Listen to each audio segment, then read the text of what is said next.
Saudações para você, que bom nos encontrarmos por aqui. Hoje, um tanto quanto diferente, vamos falar de história. E para isso, eu trouxe uma pessoa que tem muita história para contar.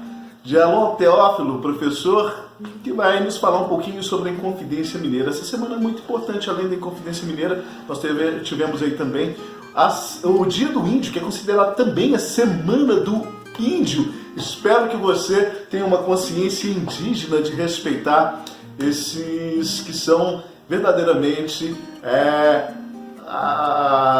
os grandes marcos desse país em termos de sociedade, em termos de civilização. O nosso respeito aí a toda a cultura indígena e os povos indígenas também, que sempre na luta, né? Sempre na luta. Djalon, fala pra gente, hoje você está aqui para falar sobre Inconfidência Mineira. Por que é importante termos o Dia da Inconfidência Mineira? Olá, galera, beleza? Olha, pelo seguinte, o professor Anderson, é interessante para resgatar aqueles valores de liberdade, né, contra a opressão, a questão dos ideais iluministas, lá, liberdade, igualdade, fraternidade e até mesmo um conceito de governo, né, da república, onde que as pessoas escolham seus representantes e contra a tirania, né? Lembrando que essa ideia de liberdade, igualdade e fraternidade, isso aí vem com a Revolução Francesa, né? Que na verdade foi um marco para a história da própria civilização,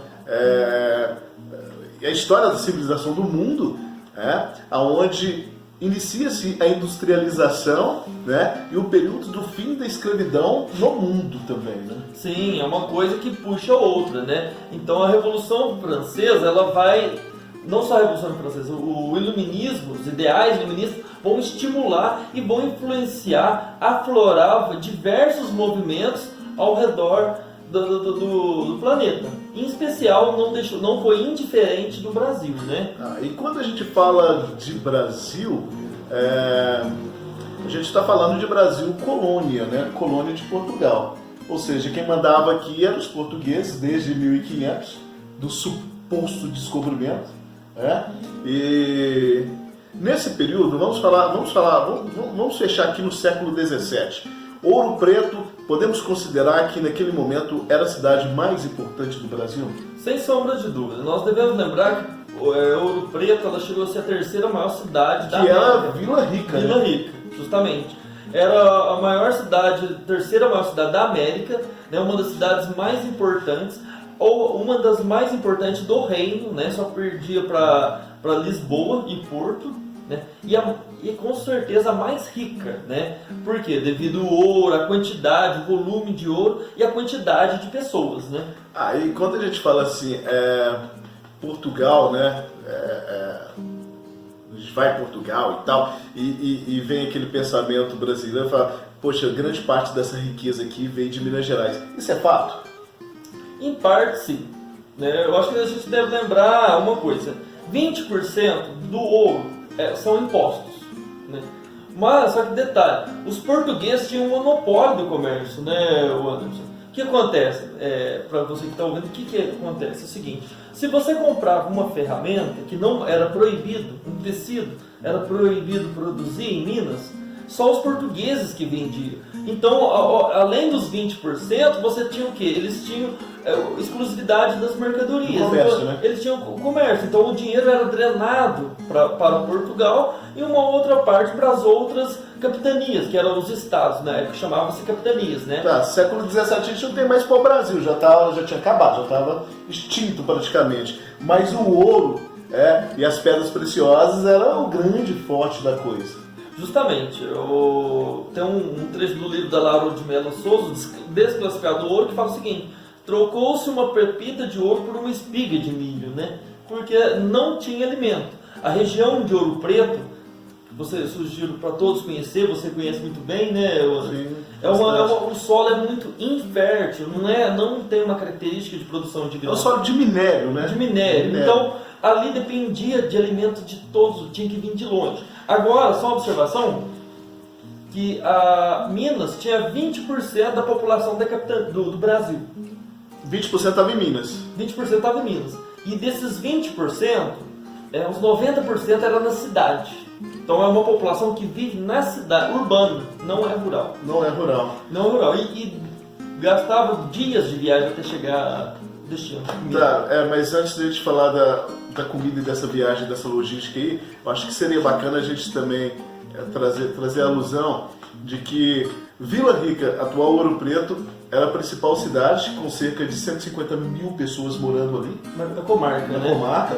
Mas haviam mais 3 outras cidades que eram extremamente importantes, fechando esse ciclo da Vila Rica, né? Justamente, né? Que na verdade era uma jurisdição chamava-se comarca. Era dividido naquele período era dividido em 4 grandes comarcas, que era a comarca do Rio das Mortes, no qual nós estávamos subordinados a São João del Rei. Aqui é a região sul de Minas A Gerais. região sul, que vai pertencia à comarca de São João del Rei. São João del Rei. Nós tínhamos de Sabará, que é do Rio das Velhas, que é todo o centro-oeste, é a região... onde está Belo Horizonte hoje, né? Sim, só que ela vai até lá perto do Tocantins. E a questão é do Cerro do Frio, que é no antigo Tijuco, atual Diamantina, né? O Tijuco, para a gente lembrar assim do Tijuco, né? É onde morou Chica da Silva. Né? Justamente. Então, e essas 4 comarcas, elas tinham que pagar 100 arrobas de ouro. 100 arrobas de ouro, equivalente a 1.500 quilos de ouro. Mas pagavam também outros impostos. Isso era anual? Era anual. Era um imposto chamado derrama, que ele foi instituído na década de 1750, né? Anulou a captação e instituiu o derrama. 100 arrobas. Então, todo ano, Minas tinha que pagar 100 arrobas de ouro. O que acontece? Só que as pessoas não pagavam, Anderson, imposto aos 100 arrobas, mas você pagava o imposto sobre uma vaca, um cavalo, um burro, o vinho, o aguardente, a pinga. Você tinha que pagar um imposto exclusivo pela pinga. Agora a gente só tem mais 3 minutos ali para não ficar muito extenso. Falando rapidamente aí do que era a questão do alimento nessa época, né? Então, grande parte do alimento vinha de Portugal, chegava de navio na cidade de Paraty, no Rio de Janeiro, eram colocados no lombo das mulas, e aí você tinha então os tropeiros saindo de Paraty e cruzando parte de Rio de Janeiro e serras mineiras para chegar até a essas comarcas levando o alimento.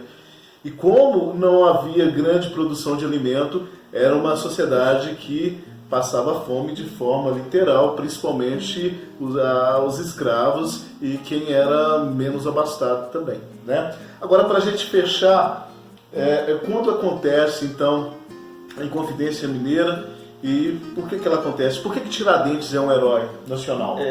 Vamos falar por partes então. Por que ela acontece? Olha, nós temos um negócio que é uma hiper-mega inflação. O que é isso? Como você colocou, a logística dos alimentos chegar até Minas, isso fazia que os alimentos chegassem caríssimo. Um detalhe. Segundo, o dinheiro estava concentrado na mão de uma minoria. Mas junte-se a isso outros fatores. Além disso, você tem, respondendo a segunda etapa da pergunta, que é o quê? Mais os impostos. Você paga os impostos. E aí, frente a isso, você tem a independência dos Estados Unidos, que vai influenciar, junto com a Revolução Francesa, junto com os ideais iluministas, você vai influenciar na independência de um projeto de país, da onde que surge personagens como o Cláudio Manuel da Costa, como o Tiradentes, que vão pensar, e outras pessoas vão pensar num projeto de país, do desenvolvimento, rompimento com Portugal, independência, um país, e desenvolver uma indústria, desenvolver economia, sem dever obrigação a outro, né? Então, na verdade, Joaquim José da Silva Xavier, o Tiradentes, ele compra a briga, e resultado disso, 21 de abril de 1792 que ele é morto, mas ele é preso... Focado, justamente, mas ele é preso em 1789. Mas teve um julgamento justo. Justo, né? Por isso que ele se torna um herói nacional, né? E eu acho que a gente tem muito a agradecer Tiradentes por sua postura, sua bravura de enfrentar a coroa portuguesa, e por isso que hoje nós temos aí o Dia da Independência do Brasil. Forte abraço para vocês. Forte abraço, galera. Até o próximo.